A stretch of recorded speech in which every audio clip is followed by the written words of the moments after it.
Hello नमस्कार, मैं हूं doctor CB Yadav, assistant professor Rajasthan विश्वविद्यालय। दोस्तों, आप सबका इस मंच पे स्वागत है।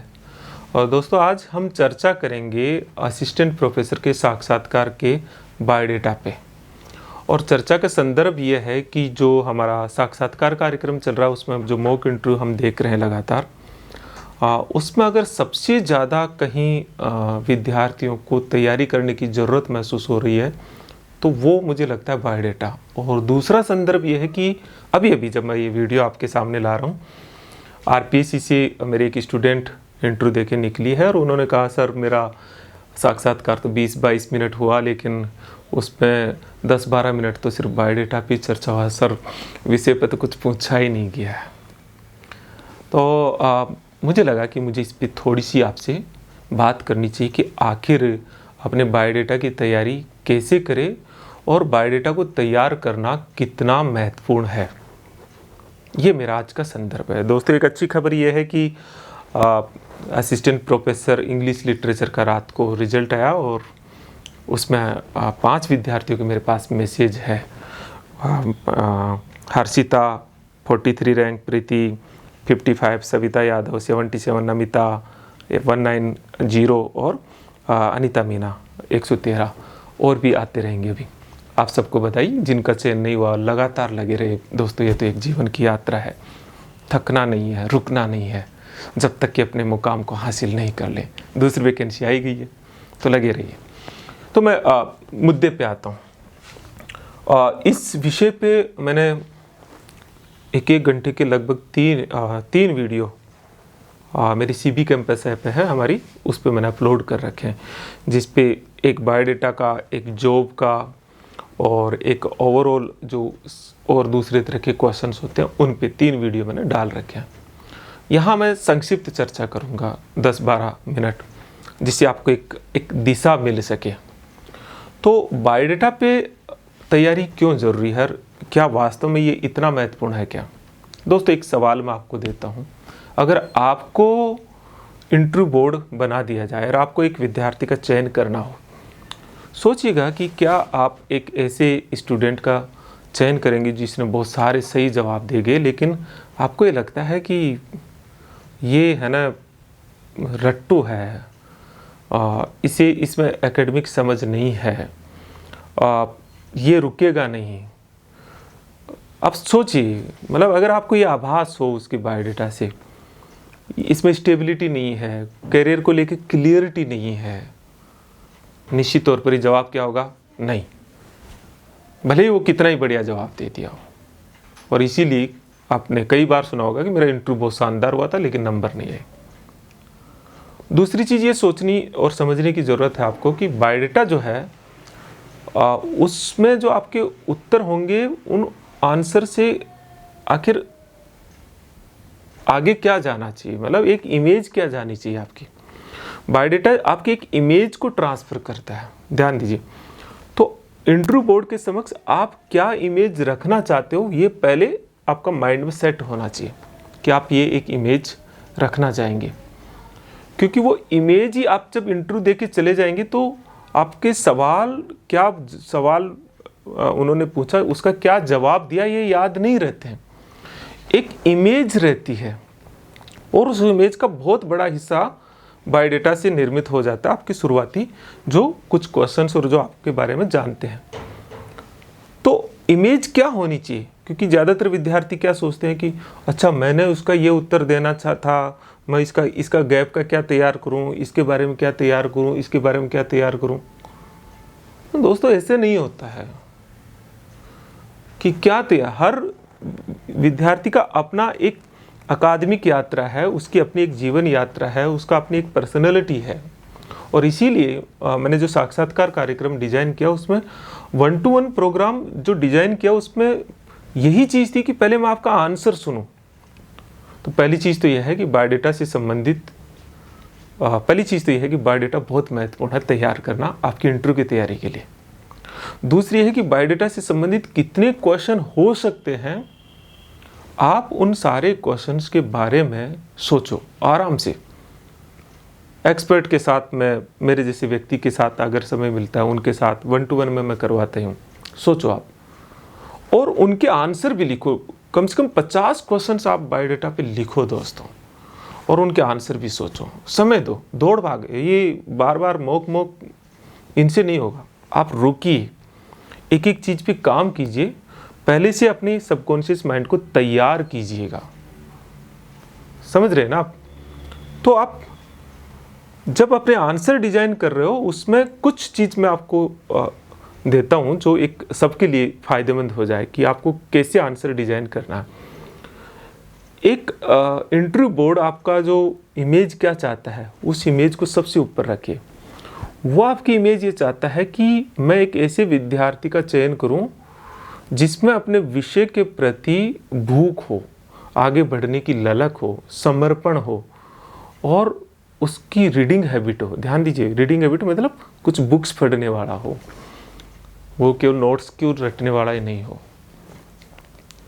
दूसरी कि उसको विषय के भीतर कुछ कंट्रीब्यूट करने की भी ललक हो, वो रिसर्च भी करना चाहता हो, उसके भीतर ये भी एक विचार होना चाहिए।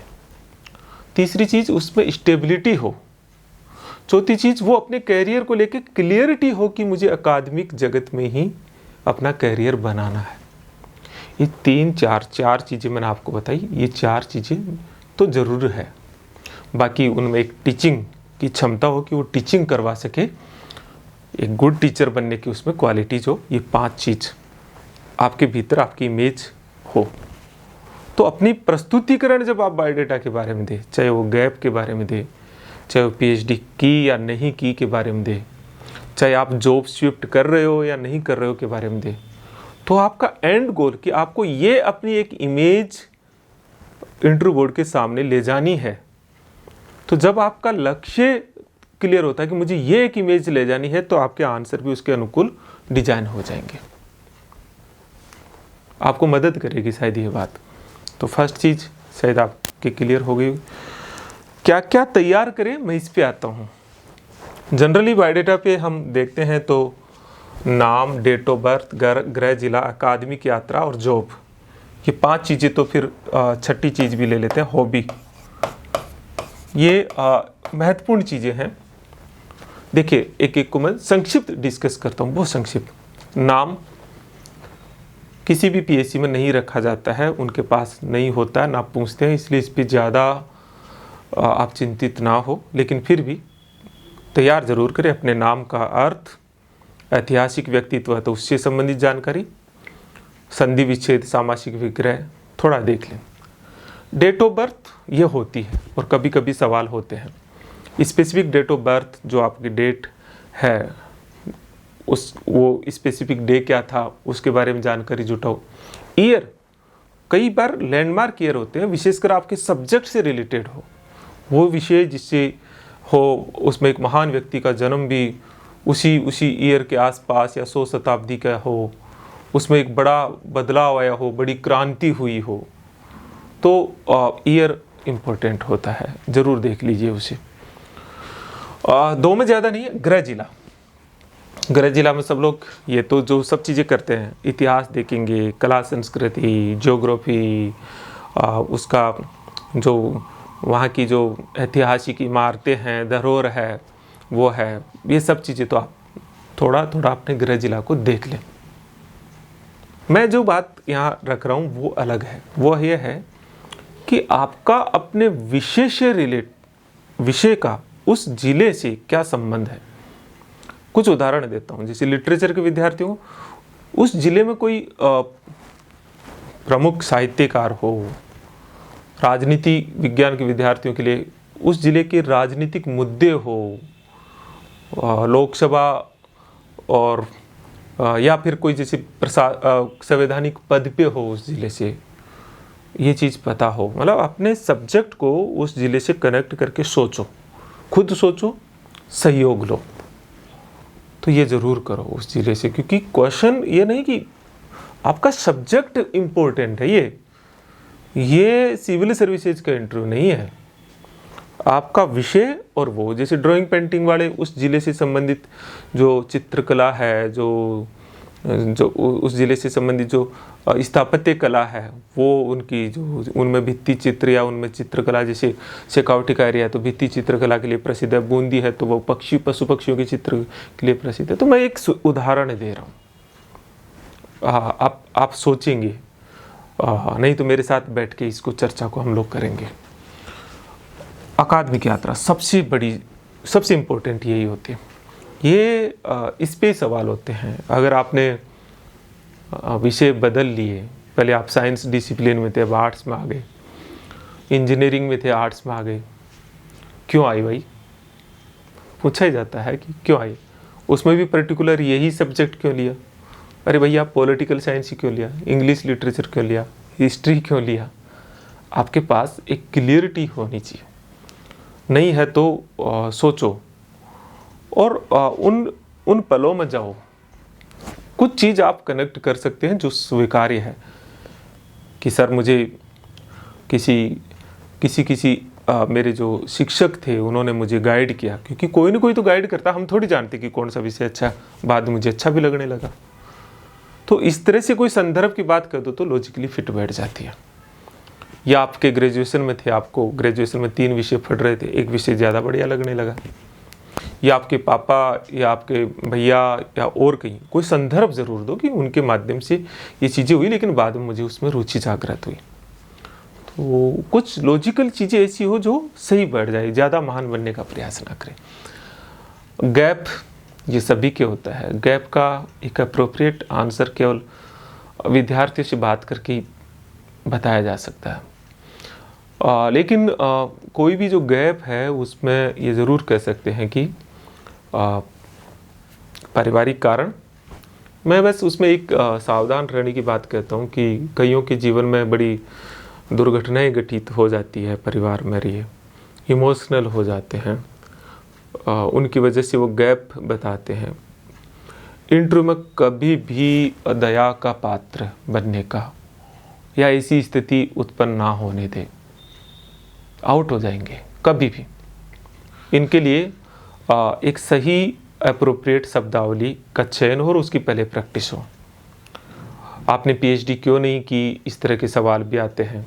बताइए सर, मेरी ये गलती भी रही है और मुझे करनी चाहिए थी, मैं चाहता भी हूँ।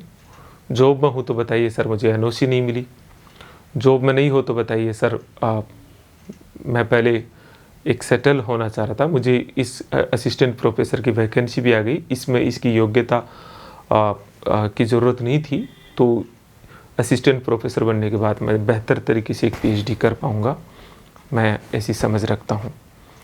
तो मैंने मतलब इस तरह से कुछ आंसर्स को आप डिज़ाइन करें।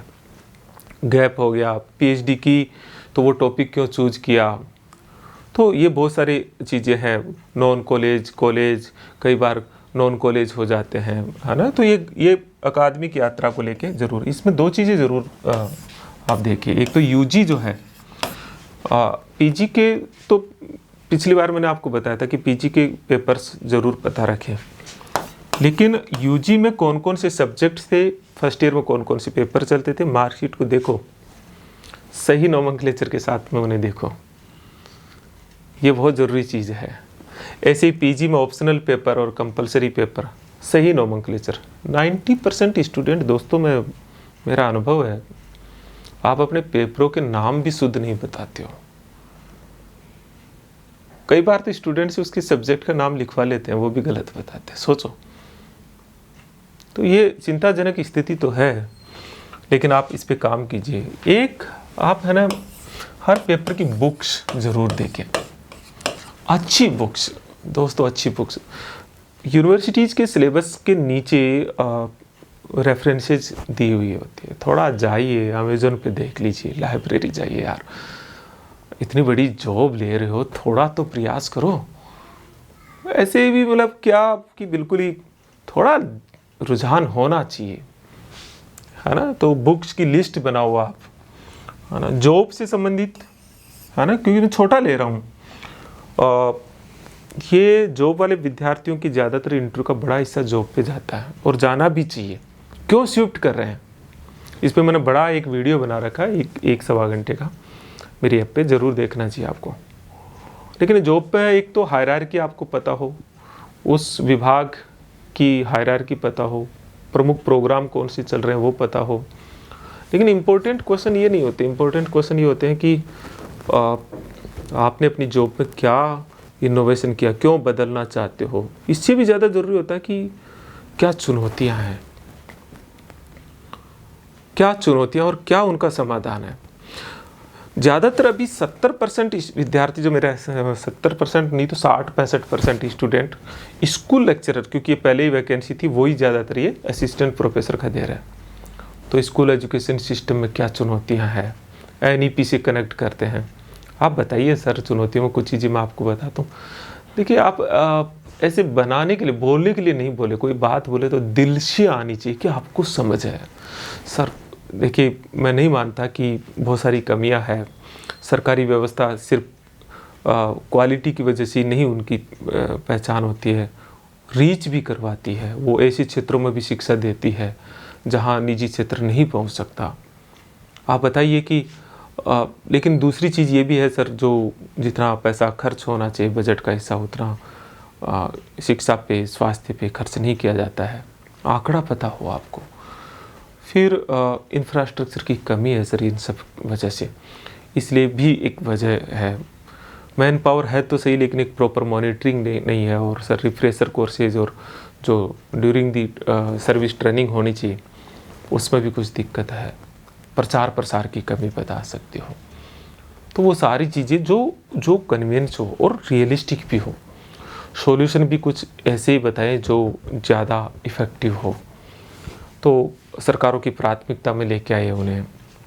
तो कुछ ऐसी चीज़ जो, जब भी देखिए क्या होता है कि शब्द बोलना इम्पोर्टेंट नहीं है। कई बार विद्यार्थी कहता है सर मैंने बोला तो था, लेकिन बोला था, फील भी किया है क्या उसको? जब तक आप फील नहीं करेंगे और फिर बोलेंगे ना दोस्तों, उसका प्रभाव नहीं पड़ता है। समझिए इस बात को, फील करना चाहिए। तो मैं रटा नहीं रहा, मैं थोड़ी बात बता रहा हूँ कि जिन चीज़ों से जुड़ो उनसे फील भी करो।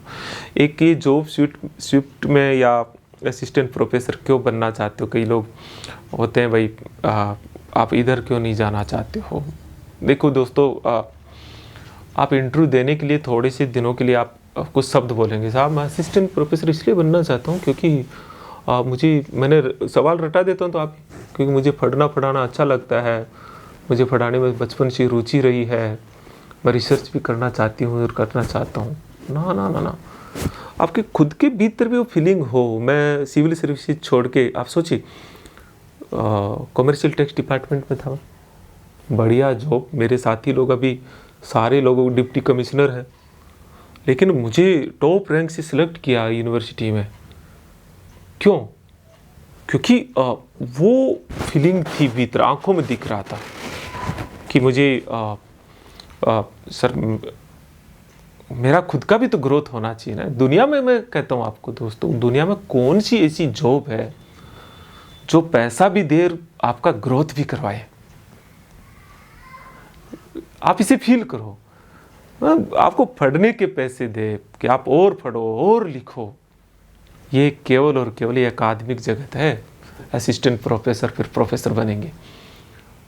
और ये भी सच है, अगर आप अपनी ग्रोथ नहीं करना चाहते और चाहते हो कि मुझे तो बस एक जॉब लेके बस नाम हो जाए, गलती भी मत करना आप बनने की। क्यों जॉब लोगे आप? क्यों किसी राष्ट्र में जब आप अपना योगदान देते हो तो ये भी है कि जहां आप अपनी भूमिका का निर्वहन नहीं कर सकते, मुझे लगता है वहां से हट जाना चाहिए और दूसरी जगह देखिए। तो अपना ग्रोथ करने की सोचिए आप खुद, ये फीलिंग जगाएं। ये मैं इसलिए कहता हूं, जब तक फीलिंग नहीं आएगी, आपके शब्दों में वजन, आपके शब्दों का प्रभाव नहीं पड़ेगा। मैं बोल रहा हूं, उनका प्रभाव तभी हो सकता है जब मैं जो बोल रहा हूं वो बोलने के लिए नहीं बोल रहा हो, उसका उद्देश्य और इंटेंशन साफ हो, तो वो चीज़ आपके भीतर आनी चाहिए और आपकी आंखों में दिखनी चाहिए। इसलिए मैं थोड़ा इस बात को लेकर आ रहा हूँ। हॉबी एकेडमिक इंटरव्यू में बहुत कम रहता है, लेकिन कभी कभी पूछ लेते हैं, थोड़ी सी तैयार जरूर रखनी चाहिए, थोड़ी सी तैयार। तो पसंद हॉबी नहीं होती है कि मुझे क्रिकेट देखना पसंद है, ये हॉबी नहीं होती है, एक्ट करना होती है। मामूली सी जानकारी जुटा लीजिए, लेकिन फिर भी इसमें ज़्यादा नहीं होता। हाँ, तो दोस्तों मैं यही कह रहा था आपसे कि आप तैयारी कर रहे हो तो इसी बायोडाटा पार्ट पे जितना आप सब्जेक्ट पे काम करो, बायोडाटा पार्ट पे शांत माइंड से सोचो, भागदौड़ मत करो, अकेले में बैठो। मेरा जो आप 1-to-1 प्रोग्राम से कई विद्यार्थी इस वीडियो को देख रहे हैं और ज़रूर कमेंट भी लिखें इस बात में। लगभग 40-45 मिनट, घंटे भर तक मैं बैठता हूँ, उसमें 30 मिनट तो मैं सुनता हूँ ताकि आपकी फीलिंग को पकड़ पाऊँ और आप क्या सोचते हैं और कैसे आंसर देंगे और उनको कैसे हम आप ही की बात को सही ढंग से कैसे प्रेजेंट किया जा सकता है, क्योंकि आर्टिफिशियलिटी नहीं होनी चाहिए। और हमारा जो ये इंटरव्यू प्रोग्राम से अगर आप जुड़ते भी हो तो आप इसमें अगर आप एनरोल होते हो तो ये तरीका है, सीबी कैंपस ऐप है, ये सीबी कैंपस ऐप में आप डाउनलोड कर सकते हैं, उस पर कोर्स बना हुआ, वो कनेक्ट होने का एक तरीका है। 5 एक्टिविटीज़ है, 1-to-1 मैंने आपको बताया, डीप पूरा उसमें वो भी ले लेता हूँ, मॉक इंटरव्यू आपके बारे में। सबसे पावरफुल चीज़ कल शाम को हम डिस्कस कर रहे थे, पॉलिटिकल साइंस वाले कुछ बच्चे जो इंटरव्यू दे के आए, उन्होंने सबसे पावरफुल चीज़ है वो यही है, एक आपके साथ बैठता हूँ, ज़रूरत पड़े दोबारा बैठता हूँ। बोर्ड टीचिंग इसके लिए बहुत ज़रूरी है, इसीलिए मैं सेपरेट सेशन रखता हूँ। ओरिएंटेशन ये लगभग चलते रहते हैं, बहुत सारे वीडियोज़ ऐप पे पड़े हैं। फिर एक्सपर्ट मीट है, जो सब्जेक्ट एक्सपर्ट है उनसे डाउट्स, क्योंकि सब्जेक्ट पढ़ाया नहीं जा सकता। हालांकि मैं मेरा सब्जेक्ट तो कई बार फ्री रहता हूँ तो डिस्कस कर लेता हूँ, पॉलिटिकल साइंस, पब्लिक एडमिनिस्ट्रेशन, लेकिन फिर भी असंभव है। कल मैंने इंडियन कॉन्स्टिट्यूशन पढ़ाने लगा कि चलिए बताते हैं, घंटे भर की क्लास में 4 आर्टिकल पूरे नहीं हुए, संभव ही नहीं है, कैसे बताओगे आप, कितना डूब सकते हो। फिर होता है एक मॉक इंटरव्यू। तो ये 5 एक्टिविटीज़ होती है। और फिर भी आपको और डिटेल्स चाहिए तो मैं आपको मेरे नंबर दे देता हूँ। अगर आप मुझसे कोई चीज़, लेकिन मुझे केवल और केवल मुझे केवल और केवल आप टेक्स्ट मैसेज ही करना प्लीज़। आप क्या नहीं करेंगे, कॉल मैं खुद ही टाइम दूंगा, उसी समय कर लेना। और डिटेल आपको चाहिए इसमें हमसे, मतलब और जानकारी चाहिए तो एक नंबर देता हूँ ऑफिस के, आप इनसे संपर्क करके थोड़ा पूछ सकते हैं। वो है 7411290295। दोस्तों एक चर्चा की है मैंने, हाँ मुझे विश्वास है कि मैंने आपको एक दिशा तो दिखाएगा। कंक्लूजन बता देता हूँ, अपने बायोडाटा में क्या बोलना है उससे ज़्यादा दो चीज़ें पकड़ो। जो भी बोलना है सच के नज़दीक और दिल से बोलना है। दूसरा, बोलने से पहले ये प्रैक्टिस करनी है कि इंटरव्यू बोर्ड के समक्ष आपकी क्या इमेज जाए, उतना ही बोलना है, बाकी चीज़ों को छुपा जाना। नमस्कार।